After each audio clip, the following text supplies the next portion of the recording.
I got a golden ticket. Here's part 2, Willy Wonka and the Chocolate Factory. In part 1, I talk about how the cast had a real reaction to the big chocolate room. Well, Julie Dawn Cole, the actress who played Veruca, didn't know that this rock was a real rock and not a candy rock. So when she was banging this thing against it, she busted her knee open. She still has a scar, and in other shots right after this in the film, you can see blood on her stockings. What, give up show business? She's actually the only one who didn't. Sammy Davis Jr. wanted to play Bill, the candy store owner. The director thought he was too big of a name, and it might take people out of the story. That didn't stop him from still singing the Candyman song. Which, by the way, does anybody else think this song is super creepy? Gene Wilder, you were the perfect Willy Wonka. I gotta say it, and I'm a fan of his, but way better than Johnny Depp. This costume sold for $74,000 in 2012. I want that jacket. Peter Ostrom, who plays Charlie, talks about how towards the end of shooting, he was the only kid left on set, and he and Gene Wilder would eat lunch together, and would even share a chocolate bar together as they walked back to set.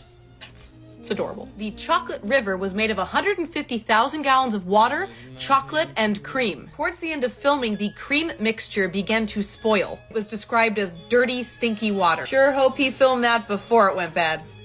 This was filmed in a couple places in Germany, but mostly Munich. And you can see right here, this is where he's limping and then does a somersault. Surprise! If you watch my part 1, you'll know that this scene right here was Gene Wilder's condition for playing the part. He said, if I don't get that scene, I'm not doing the film. The foam used here is from basic fire extinguishers, but it's a terrible skin irritant. And those involved in these scenes needed days of medical treatments before they could start filming again. Yikes, props team! The Oompa Loompa driving this boat had no idea the boat was on tracks. He wasn't driving it at all. And for the sake of believability, the director just didn't tell him. Some of the scene was shot before lunch and some of it after, but they made her stay in the costume. She had to be rotated a couple times to keep proper blood circulation. In the DVD commentary, Denise Nickerson, who plays Violet, talks about how one day in math class she started turning purple. The makeup they had used to make her this color had seeped into her pores and started coming out. The line, "Not until you're 12, son," took 40 takes. Why? 40 takes? Also, that line is so messed up. There's a reason why everything in Willy Wonka's office is cut in half. The director couldn't bear the thought of you going through this whimsical journey through the factory